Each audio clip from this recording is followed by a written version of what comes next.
योगी cabinet विस्तार से BJP ने पूरब से लेकर पश्चिम तक का समीकरण साधा है। टीम योगी के ये 4 नए चेहरे 24 के 400 पार वाले लक्ष्य के लिए खासे कारगर साबित हो सकते हैं। तो साफ है 24 के चुनाव पथ पर योगी की नई टीम वर्सेस राहुल अखिलेश की जोड़ी आमने सामने होंगे। उधर जयंत और ओपी राजभर भी यूपी में अखिलेश का प्लान बिगाड़ सकते हैं। आज खास गेस्ट पैनल से इसी मुद्दे पर होगी डिबेट, लेकिन पहले रिपोर्ट देखिए। ओम प्रकाश राजभर, ईश्वर की शपथ लेता हूं कि मैं भारत की प्रभुता और अखंडता अछूट रखूंगा। सभी प्रकार के लोगों के प्रति संविधान और विधि के अनुसार न्याय करूंगा। योगी कैबिनेट विस्तार का पूरा पश्चिम फैक्टर। बहुत अच्छा होगा। हम लोग वंचित, शोषित, पिछड़े, दलित, अल्पसंख्यक की लड़ाई लड़ते हैं। उनके हर काम में हम लोग सहयोग करने के लिए पूरी सरकार सहयोग करेगी। जो भरोसा किया उन्होंने इस पिछड़े समाज पर, आने वाली पार्लियामेंट के चुनाव में 80 के 80 सीट जितवा करके 400 के लक्ष्य को पार करके फिर तीसरी बार मोदी जी को प्रधानमंत्री बनाने का काम करेंगे।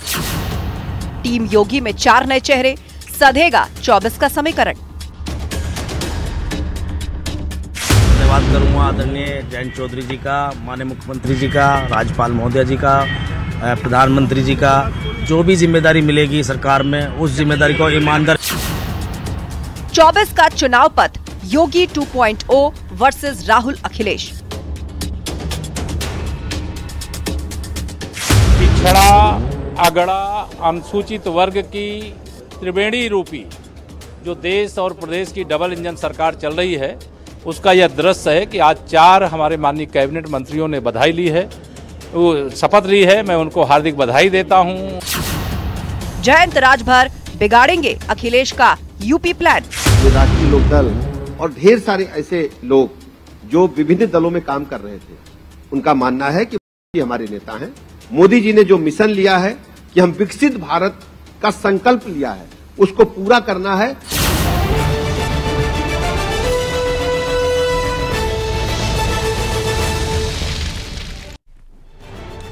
और वक्त है महाबहस के 3 राउंड्स के सवालों का। आपके सामने वो एक एक करके सवाल रख रहे हैं जिन पर फोकस है आज की डिबेट। टीम योगी 2.0 से सधेगा क्या 24 का समीकरण? मंत्रिमंडल विस्तार हुआ है और जिन 4 नए चेहरों को जगह मिली है, पूरब से लेकर पश्चिम तक बताया जा रहा है, एक बड़ा संदेश भी इसके माध्यम से गया है। 24 में टीम योगी 2.0 वर्सेस राहुल अखिलेश। अब उत्तर प्रदेश में आप देखिए मुकाबला किसके बीच में, योगी सरकार 2.0 और दूसरी तरफ होंगे राहुल और अखिलेश। क्या ये जोड़ी मैजिक कर पाएगी? 24 में टीम योगी 2.0 वर्सेस राहुल अखिलेश के बाद अब जयंत राजभर क्या बिगाड़ेंगे अखिलेश का यूपी प्लान? दोनों ही पूर्व सहयोगी रह चुके हैं समाजवादी पार्टी के, अब पूरी तरीके से एनडीए के साथ हैं। मंत्री एक उन्हीं की पार्टी से आज बनाया गया है। तो क्या वो अखिलेश यादव का यूपी प्लान बिगाड़ेंगे? चर्चा के लिए हमारे साथ गेस्ट पैनल जुड़ चुका है। नीला सिंह जी हैं बीजेपी प्रवक्ता, फराज किदवई जी हैं प्रवक्ता समाजवादी पार्टी, सचिन रावत जी प्रवक्ता कांग्रेस, अजय रावत जी प्रवक्ता आरएलडी, जैनेन्द्र प्रताप सिंह जी हैं हमारे साथ सुभाषपा के प्रवक्ता, और ज्ञानेश श्रीवास्तव जी वरिष्ठ पत्रकार। बहुत स्वागत है आप सभी का। शुरुआत करते हैं और सबसे पहले कमेंट आप ही से, फराज किदवई जी, और उसके बाद मैं चाहूंगी सचिन रावत जी भी इस पर अपना ओपिनियन दे। आज मंत्रिमंडल विस्तार हुआ है, 4 नए चेहरों को जगह मिली है और कहा जा रहा है कि पूरब से लेकर पश्चिम तक उत्तर प्रदेश में एक बड़ा संदेश गया है। और कुल मिलाकर 2 दल जो पूर्व में आपके साथ थे, सुभाषपा और आरएलडी, वो एनडीए के साथ आ गए और अब इधर उधर कूदफान की भी गुंजाइश खत्म हुई, क्योंकि दोनों से एक मंत्री भी आज बना दिया गया। फराज किदवई जी। देखिए, ये बहुत ही बड़ी दुर्भाग्यपूर्ण बात है कि आज की तारीख में जो उत्तर प्रदेश में मंत्रिमंडल का जो विस्तार है, ये बेसिकली मंत्रिमंडल का विस्तार जो है वो ब्लैकमेल करके करवाया गया है। भारतीय जनता पार्टी के जो अलाई हैं ओम प्रकाश राजभर जी, आप देखिए कि पिछले करीब 1 साल से वो रोज अपने बयानों में मैं कल मंत्री बन रहा हूं, मैं परसों मंत्री बन रहा हूं, मैं 20 दिन बाद मंत्री बन रहा हूं, ऐसा लग रहा था। देखिए, ओम प्रकाश राजभर जी को हम लोग एक ऐसा नेता मानते थे, ऐसा लगता था कि वो सामाजिक न्याय की लड़ाई लड़ रहे हैं, लेकिन पिछले 1 साल से तो ऐसा लग रहा है कि वो खाली अपने मंत्री पद की लड़ाई लड़ रहे हैं। तो जो मंत्री परिषद का ये जो विस्तार हुआ है, उसकी अगर नींव रखी हुई है ब्लैकमेलिंग पर, तो आप सोचिए कि वो कैबिनेट कैसे काम करेगी। आज उत्तर प्रदेश का जो हाल है, मुझे अच्छा लगता अगर ओम प्रकाश राजभर जी ये कहते कि उत्तर प्रदेश जो है वो जो पेपर लीक प्रदेश हो रहा है, जहां पर 50 लाख बच्चों का भविष्य जो है वो ओपी राजभर को लेकर अपनी बात रखी आपने। एक सेकंड फराज जी, आपने ओपी राजभर को लेकर बात रखी, लेकिन आज आरएलडी से भी मंत्री बनाया गया है अनिल कुमार, और पश्चिमी उत्तर प्रदेश के बड़े ब्राह्मण नेता है सुनील शर्मा, उनको भी मंत्री पद की शपथ दी गई है, और दारा सिंह चौहान वो भी मंत्री बने। देखिए आरएलडी का भी कुछ दिनों पहले बयान आया था, 1-2 दिन पहले उनके नेता का। उनके एक नेता हैं जिन्होंने कहा था कि इधर हमको 2 सीटें मिल रही हैं, उधर हमको 7 सीटें मिली थी, मगर प्रोबेबिलिटी ये है कि यहां पर हम 2 की 2 सीटें जीत लेंगे। ये इधर और उधर का क्या मतलब है? इधर और उधर का मतलब जो मुझे समझ में आता है कि ये विचारधारा है कि आप इस विचारधारा के साथ हैं या उस विचारधारा के साथ हैं। बाकी सब तो फिर बिजनेस हो गया ना, कि आपको वहां पे मंत्री पद मिल रहा है तो आप वहां पर चले जाएंगे, यहां पर आपको अगर 5 की जगह 10 सीटें मिल रही हैं तो आप यहां चले जाएंगे। पहले तो जयंत जी को यह तय करना पड़ेगा कि वो किस विचारधारा के साथ हैं। वो उस विचारधारा के साथ हैं जो चौधरी चरण सिंह जी ने जिस विचारधारा की नींव रखी थी, या वो उस विचारधारा के साथ हैं जो आज की तारीख में देश। चलिए ये सवाल आरएलडी के पास मैं लेकर जाऊंगी, लेकिन उससे पहले सचिन रावत जी। हम देश सचिन जी, देखिए आस्था जी, आपका चैनल बड़ा प्रतिष्ठित है और मैं आपसे भी एक सवाल करना चाहूँगा। और जिस तरह से अभी कुछ दिन पहले आपके चैनल ने एक ट्विटर पे पोल कराया कि देश में प्रधानमंत्री की उम्मीदवार के तौर पे देश की जनता किसको देखना चाहती है, श्री राहुल गांधी जी को 67% लोगों ने वोट दिया और नरेंद्र मोदी जी को 21% लोगों ने वोट दिया, जिसमें से 37,000 लोगों ने इस वोट पोल में हिस्सा लिया। और उसके बाद पता नहीं क्या हुआ कि जब राहुल गांधी जी की लोकप्रियता इतनी ज्यादा बढ़ गई, उसके बाद ट्वीट डिलीट कर दिया गया। तो इससे स्पष्ट है कि देश की जनता, जो 70% जनता है, वो भारतीय जनता पार्टी की नीतियों के खिलाफ वोट करने वाली है। अब मैं आता हूं मंत्रिमंडल विस्तार पे। यही वो दारा सिंह चौहान है जिनकी जमानत जब्त की थी जनता ने, 42,000 वोटों से हरवाया था। अब उस सत्ता की खनक में ठीक है आपने मंत्री बना दिया। राजभर जी, यही राजभर जी हैं जो भारतीय जनता पार्टी का बाजा बजाने के लिए कहते थे हमारे मुखिया योगी आदित्यनाथ जी को, उल जलूल बातें कर रहे थे कि मठ में भेज देंगे। अरे भैया, अब क्या हुआ? सत्ता की खनक में राजभर जी ने, आपने तो सामाजिक न्याय की जो लड़ाई है वो गिरवी रख दी बाबा जी के चरणों में। तो ये जो जनता है, इसको आप बहकाइए नहीं। जनता को सब मालूम है कि आप लोग सिर्फ और सिर्फ सत्ता के लोलुपता में, सत्ता के लालच में, मंत्री परिषद के लालच में, ये सब आप लोगों ने किया। जैनेंद्र प्रताप तो चली चला की बेला है। अब मंत्री हो सकता हो कि आप लोग चुनाव हारने के बाद मंत्री पद से हटा भी दिया जाए। आस्था जी, थोड़ा सा भाषण को बंद करवाइए। बोलिए, वो शांत हो जाएंगे। ठीक है सचिन जी, बात आस्था जी देखिए, पहले तो ये पूछते थे कि मंत्री कब बनाएंगे, जल्दी बनाओ। समाजवादी पार्टी के नेता अखिलेश यादव जी भी पूछते थे। आज मंत्री बन गए, 5 मार्च है तो आज तारीख भी बता दी है। दूसरी चीज कि हमारे कांग्रेस के भाई के भी पेट में दर्द हो रहा है। 37,000 वोट पोल के आधार पर 90 करोड़ मतदाताओं की ये पसंद मान रहे हैं। मैं इनको बताना चाहता हूं कि जो गरीब है, दलित है, पिछड़ा है, मजदूर है, किसान है, वो ट्विटर पर नहीं रहता है भैया। ट्विटर पर केवल 2 करोड़ लोग रहते हैं, वो भी पढ़े लिखे लोग, उनमें से 70-80% होते हैं। और वो भी जो एक ही पार्टी, जो आपकी पार्टी है ना, वो ट्विटर का जो हैंडल सोरोस के जगह से चलवाती है और वहां से वोटिंग करवाती है। ये उसका नतीजा था कि तब भी 37,000 वोट ही पड़ पाए आपकी तरफ से। अगर ट्विटर पर देखा जाए तो ट्विटर को आप अगर आपकी दुनिया मान के चल रहे हैं तो खुश हो जाना चाहिए। आज हमारे नेता ने कैबिनेट मंत्री पद की शपथ ली है और मेरा ये मानना है कि हम लोग जो भी कार्य करेंगे, वो जो भी प्रदेश की माननीय योगी जी की योजनाएं हैं, जो भी देश के लिए माननीय नरेंद्र मोदी जी की योजनाएं हैं, उनको लेके जनता के बीच में अजय रावत जी, 80 लोकसभा उसके बाद मैं अनिला जी का रुख करूंगी। ठीक है, अजय रावत जी। आवाज आ रही है आपको? जी आ रही है, बोलिए। देखिए, समाजवादी प्रवक्ता ने कहा है, जो उन्होंने अपनी बात में आरएलडी के ऊपर जो आरोप लगाए हैं, ये समाजवादी पार्टी को स्वतः इस बात को ध्यान में रखना चाहिए कि ठगने का काम, झूठ बोलने का काम किसने किया? समाजवादी पार्टी ने इस प्रदेश के किसानों के साथ, युवाओं के साथ, गरीब मजदूरों के साथ हमेशा छलने का काम किया है।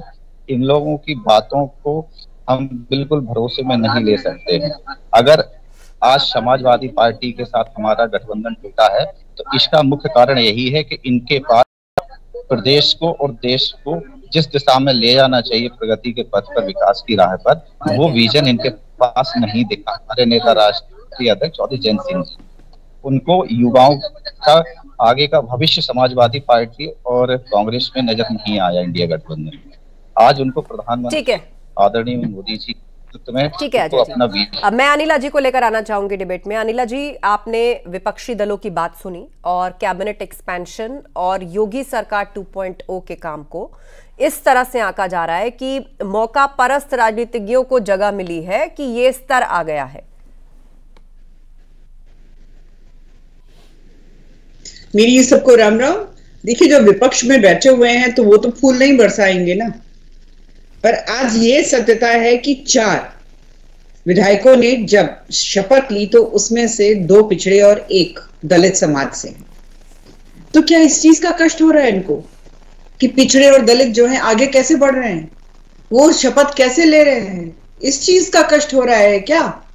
देखिए, राजनीति हमें ना सिखाएं ये लोग कि राजनीति किस प्रकार से होती है, हम जानते हैं अच्छी तरीके से, और इस राजनीति की वजह से ही हम सत्ता में हैं, और सत्ता में हैं इसीलिए गुड गवर्नेंस देने का हम जो है हमेशा अपनी बात रखते हैं। डबल इंजन की सरकार है, इसमें कोई दो राय नहीं है। उत्तर प्रदेश में जो विकास हो रहा है, आस्था का सम्मान हो रहा है, ऐसा विकास और ऐसा सम्मान पहले हमने तो देखा नहीं। इतनी उम्र हमारी भी हो गई है, और आज जिस प्रकार से पिछड़ा, दलित, महिला, किसान, युवा, उसके लिए कार्य किया जा रहा है, कभी पहले नहीं किया गया। आरोप तो आप लगा ही सकते हैं, आप विपक्ष में बिल्कुल करिए, आपका ये काम है, पर जनता जो है ना वो जनार्दन होती है। जनता जो निश्चय करती है, जो निर्णय लेती है, वो सर्वोपरि होती है, और हर 5 साल में बटन दबा के वो अपना निर्णय सुना भी देते हैं। उत्तर प्रदेश की जनता ने 14 में, 17 में, 19 में, 22 में अपना निर्णय सुनाया है, और निर्णय भारतीय जनता पार्टी यानी एनडीए परिवार के साथ रहा है, आपके साथ तो नहीं रहा है। मुझे तो अभी भी अखिलेश यादव जी कहीं दिखाई नहीं देते हैं। हाँ, पटना में जरूर दिखाई दे देते मुझको, पर उत्तर प्रदेश में नहीं दिखाई देते हैं। फराज किदवई जी,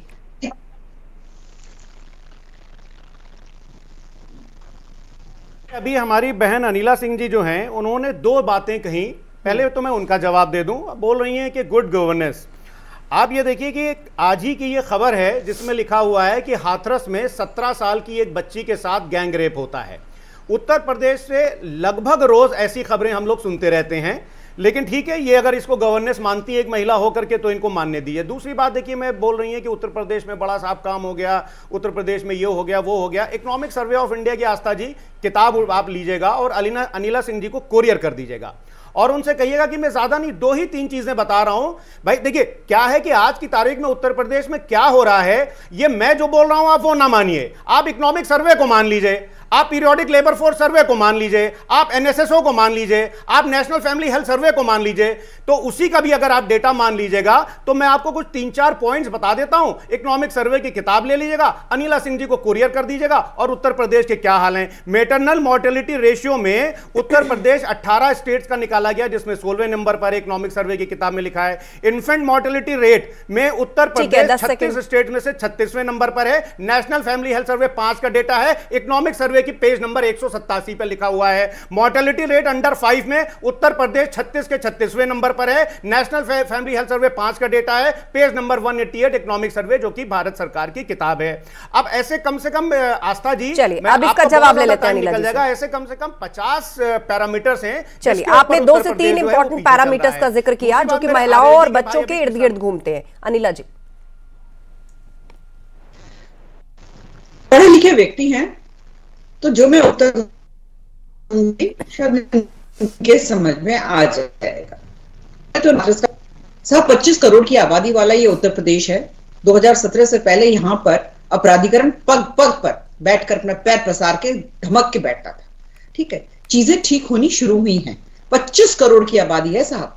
अगर कोई क्राइम होता है, कोई भी अपराध हो, नारी अपराधीकरण का कोई विषय हो या कोई भी अपराध हो, अगर उसमें पुलिस प्रशासन तुरंत एक्शन नहीं लेता है, गिरफ्तारियां नहीं होती हैं, सक्रिय नहीं होता है, तो आप हमारे प्रशासन के ऊपर, हमारी गवर्नेंस के ऊपर उंगली उठाइए।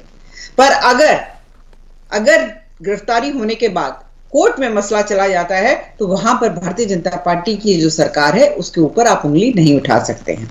आपने अभी कुछ आंकड़े बताए, इन आंकड़ों का आप कंपैरेटिव एनालिसिस करिए साहब, जब कई कर लीजिए। मैं बता देती हूं, जब आप छोड़ के गए थे तब से ट्रिपल जो है इकोनॉमिक स्ट्रेंथ हो चुकी है उत्तर प्रदेश की। आज ये एक्सप्रेसवे स्टेट के नाम से जाना जाता है। यहाँ पे 4 इंटरनेशनल एयरपोर्ट्स नए बन गए हैं, 15 डोमेस्टिक एयरपोर्ट्स नए बन गए हैं। आपको यहाँ पर किसी प्रकार का विकास नहीं दिखाई देता है।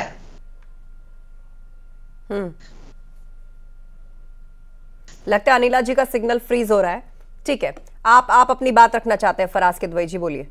आस्था जी मुझे जवाब देने दीजिएगा। हाँ, उसके बाद मैं रुक करूंगी ज्ञानेश श्रीवास्तव। देखिए आस्था जी, क्या है कि अनिला सिंह जी ने अभी जी देखिए आस्था जी, अनिला सिंह जी ने अभी खाली ग्लोबल बातें की हैं कि 2017 से पहले ये होता था, 2017 के बाद में ये होता था। अरे मैं तो बोलना चाह रहा हूं, आप आंकड़े कोट करिए ना, मैं तो सब लिए करके बैठा हूं कि 2017 से पहले किस तरफ इकोनॉमी जा रही थी। देखिए इकोनॉमी के भी अभी लंबा डिस्कशन।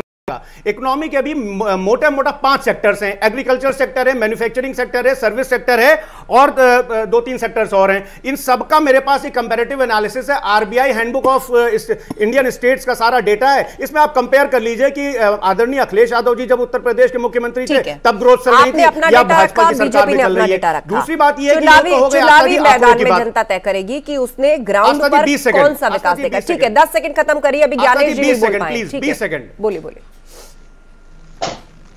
जी आस्था जी, दूसरी बात यह है कि अगर आंखों से दिखने की बात करिए, आप इंटरनेशनल क्रिकेट स्टेडियम अगर उत्तर प्रदेश में जरूरत थी बनाया तो किसने बताया? आदरणीय अखिलेश यादव जी ने। मेट्रो रेल उत्तर प्रदेश में कौन लाया? आदरणीय अखिलेश यादव जी लाए। एशिया का सबसे बड़ा पार्क अगर उत्तर प्रदेश में जनेश्वर मिश्र पार्क आया, आदरणीय अखिलेश यादव जी लाए। एम्बुलेंस सेवा चली, आदरणीय अखिलेश यादव जी लाए। बहनों के लिए हेल्पलाइन चली, आदरणीय अखिलेश यादव जी लाए। तो हमारा विकास जब आदरणीय अखिलेश यादव जी मुख्यमंत्री थे तो आंकड़ों में भी दिखता था और आंखों से भी नजर आ रहा है। एक्सप्रेसवे किसने बनवाया? किसी प्रदेश सरकार ने। ये आपके दावे हैं, चुनावी मंचों पर आपको बहुत मौका मिलेगा ये सारी बातें जनता के बीच में रखने का। लेकिन आज जिस विषय पर हम चर्चा कर रहे हैं, ज्ञानेश श्रीवास्तव जी हमारे बीच में वरिष्ठ पत्रकार। ज्ञानेश जी, 24 का चुनावी पथ है और आज मंत्रिमंडल विस्तार हुआ है और कहा जा रहा है कि पूरा पश्चिम फैक्टर, जातिगत समीकरण, विपक्ष भी एक पीडीए की बात कर रहा है। आज जिन मंत्रियों ने शपथ लिया, आप देखिए उसमें ओबीसी कैटेगरी से भी है, अगड़ा समाज से भी है, एससी कैटेगरी से भी एक मंत्री ने शपथ ली है। देखिए आस्था, ऐसा है कि आपने जो बताया कि पीडीए, तो अखिलेश यादव का नारा ही था पीडीए। तो चुनावी समीकरण में जो बीजेपी है अपनी बिसात बिछा रही है।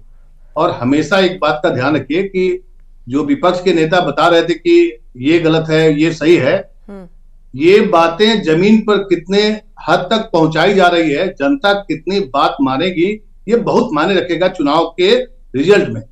और हमेशा एक बात होता है कि चुनाव में नारे क्या है, जुमला क्या है, चेहरा कौन सा है, ये बहुत मायने रखता है किसी भी चुनाव को प्रभावित करने के। और ये सही बात है कि इस बार बीजेपी के पास चुनौती ज्यादा है, क्योंकि दोनों साथ में आए हैं और लगातार विपक्ष जो है पहले बीजेपी पर इतना हमलावर नहीं था जितना कि आज की तारीख में विपक्ष हावी है। ऐसे में ये जो अभी मंत्रिमंडल का विस्तार हुआ है वो पीडीए को काटने के लिए है, लेकिन चुनावी विषाद पर हर पॉलिटिकल पार्टी अपने अपने हिसाब से रणनीति बनाती है और ये जो मंत्रिमंडल का विस्तार है ये उसी का एक नतीजा है। लेकिन मैं ये जोड़ना चाहता हूं कि ये लोग छिटक करके कुछ बोलते तो थोड़ा बहुत प्रभावित करते हैं। चेहरा तो योगी और मोदी है और इधर अखिलेश और राहुल है, लड़ाई ऐसे ही हो। ठीक है, जैनेंद्र प्रताप जी, आप कुछ कहना चाह रहे थे, अपनी बात रखना चाह रहे थे। जैसे हमारे समाजवादी पार्टी के भाई बता रहे थे कि अखिलेश जी ने ये किया, मुझे लगता है कि अगर अखिलेश जी नहीं होते तो शायद ये उत्तर प्रदेश नहीं होता। पहली चीज मैं बता देता हूँ, जो ये एनएचएफ जो फैमिली हेल्थ सर्वे का डेटा है, ये शायद जो 5 नंबर बोल रहे हैं ये 2020-21 का है। आपसे 3-4 साल पुराना डेटा है। दूसरी चीज मैं बताना चाहूंगा, उत्तर प्रदेश की जो जीडीपी है वो 5.5 लाख से 5.5 लाख करोड़ से 10.5 लाख करोड़ के आसपास पहुंच गई है। जो उत्तर प्रदेश का बजट है वो 3.5 लाख करोड़ से 7 लाख 10 हजार करोड़ के आसपास पहुंच चुका है। उत्तर प्रदेश में जो पुलिस और कानून व्यवस्था है वो पहले से बहुत सुदृढ़ हुई है। अस्पतालों का उत्तर प्रदेश में निर्माण हुआ है। 14 पीपीपी अस्पताल बन रहे हैं, 16 जिला लेवल अस्पताल बन रहे हैं और 15 जो अस्पताल थे सरकारी अस्पताल, वहां से 65 अस्पताल तक उत्तर प्रदेश पहुंचा है। तो देखिए, आपके पास बहुत से कामकाज गिनाने को है। समाजवादी पार्टी भी अभी वही कर रही थी। फराज किदवई जी हमारे बीच में। फराज जी, आप जिस तरह का डेटा रख रहे हैं, समाजवादी पार्टी के काम गिनवा रहे हैं, मुझे बताइए, अगर विपक्ष को अपने किए गए, अपनी पूर्व की सरकार के कामकाज पर इतना भरोसा है तो मोदी का परिवार बीच में लाने की क्या आवश्यकता थी? इस तरह के हमले की आखिर क्या आवश्यकता थी?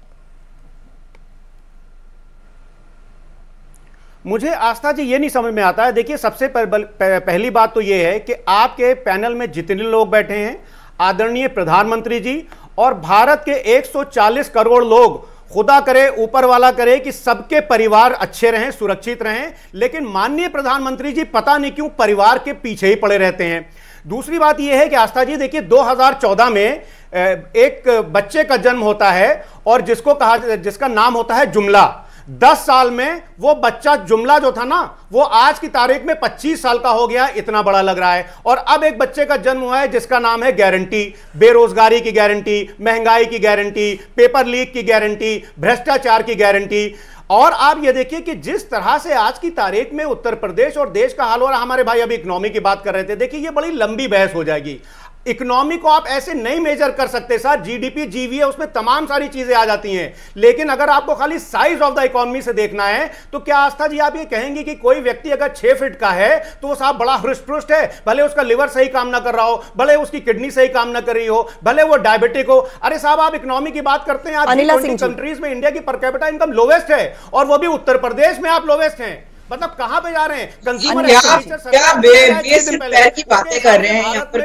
जो रूरल इंडिया है, भारत में जो रूरल इंडिया, एक मिनट अनिला जी अपने टाइम पे बोलिएगा, भारत में जो रूरल इंडिया है वो उसमें एक आदमी रूरल इंडिया में 3700 रुपए महीना खर्च कर रहा है और आप बात करते हैं इकोनॉमी की, जीडीपी की और 5 ट्रिलियन 10 ट्रिलियन डॉलर्स इकोनॉमी की। अरे साहब, आज की तारीख में गांव का एक किसान खाली 27 रुपए पर डे कमा, किसान आज आत्महत्या करने को मजबूर है। हिंगोली डिस्ट्रिक्ट में एक किसान लिखता है मुख्यमंत्री जी को कि साहब मैं अपनी किडनी 25,000 में बेचना चाहता हूं, अपना लिवर बेचना चाहता हूं, अपनी आंखें बेचना चाहता हूं। अब इसका जवाब ले लेते फराज किदवई जी। मेरा सवाल परिवार को लेकर था, उस तरह के निजी और ओछे हमले को लेकर था, लेकिन उस पर आप कुछ नहीं बोले। बहरहाल फिर भी जो बिंदु आप उठा रहे हैं उस पर अनिला जी आपका जवाब। देखिए ऐसा है कि नहीं श्रीमान जी बहुत हो गया, आपका प्रवचन ना बहुत सुन लिया मैंने। एक सेकंड श्रीमान, शांत हो जाइए, शांत हो जाइए। फराज जी जवाब सुन लीजिए, जवाब सुन लीजिए अनिला जी का। पटांग बातें करते चले आ रहे हैं। अगर मैं आपके बीच में इंटरफेयर नहीं कर रही हूँ तो इसका मतलब ये नहीं है कि आप बहुत यहाँ पे ज्ञान रखा रहे हैं। मैं नहीं कर रहा हूँ, इकोनॉमिक सर्वे ऑफ इंडिया कर रहा है। अगर आप उटपटांग उसको बोल रहे हैं। दूसरे नंबर पे है, आप लोग के समय कौन से स्थान पे था जानते हैं आप लोग? 13 करोड़ लोग उत्तर प्रदेश में गरीबी रेखा से ऊपर आए। पॉपुलेशन कितनी है मैडम अनिला जी? पॉपुलेशन कितनी है? सीखे पॉपुलेशन कितनी है उत्तर प्रदेश की? कितना है? फराज जी जवाब सुन लीजिए। लगातार बोलता रहेगा, तुम ये क्या तरीका? जब ये बोल रहे थे मैं बीच में नहीं बोल रही थी, ऊट पटांग बातें करते चले जा रहे थे। जिस व्यक्ति को ये समझ में नहीं आता जीडीपी जो है भारतवर्ष की, उसमें उत्तर प्रदेश का कंट्रीब्यूशन कितना है? भारत में उत्तर प्रदेश में इंफ्रास्ट्रक्चर की जो स्ट्रेंथ है, जो डेवलपमेंट स्टैटिस्टिक्स है, वो कितनी है? आज हमें सिखा रहे हैं। ये गुणा भाग बता देना, इनके समय पे किसानों की क्या हालत थी, तुष्टिकरण की क्या हालत थी।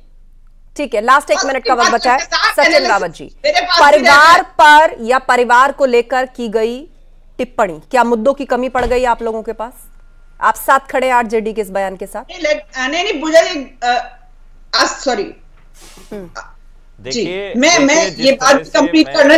अनिला जी प्लीज 1 सेकंड अनिला जी, ये बात रख ले, उसके बाद मैं क्लोजिंग रिमार्क के लिए आपके पास आऊंगी। अनिला जी, आस्था जी ही स्पष्ट है, बड़ा ही स्पष्ट है कि परिवारवाद की बात प्रधानमंत्री जी ने की कि उन्होंने ट्विटर पे ट्रेंड कराया और ब्रजभूषण शरण जैसे लोगों ने लिखा कि मोदी मेरा परिवार उपेंद्र रावत उसमें कूद करके आए, उन्होंने भी लिख दिया मोदी मेरा परिवार।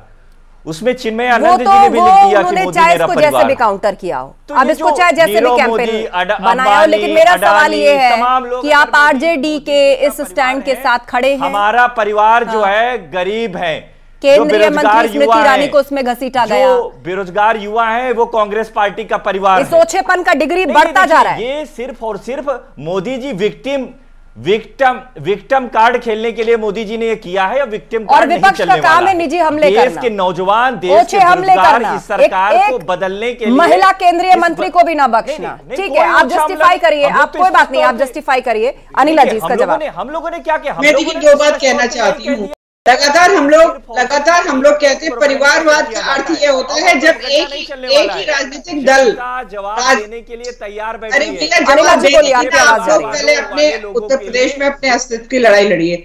मैं ये कह रही हूँ परिवारवाद का अर्थ होता है कि भाई जब एक ही परिवार अपने राजनीतिक दल की कमान संभाल के अपने हाथ में रखते हैं, यानी पुष्ट दर पुष्ट वही परिवार, उसके अलावा कोई किसी के हाथ में वो जो कमान नहीं आएगी। ठीक है ना? मुलायम सिंह यादव जी के बाद अखिलेश जी के हाथ में आएगी, अखिलेश जी के बाद उनके पुत्र के या पुत्र के हाथ में। कुल मिलाकर परिवारवाद वर्सेस मोदी का परिवार, दोनों ही तरफ से इस कैंपेन को पुरजोर तरीके से आगे रखा जा रहा है, पक्ष और विपक्ष दोनों की ओर से। आप सभी पैनलिस्ट का शुक्रिया इस चर्चा में शामिल होने के लिए।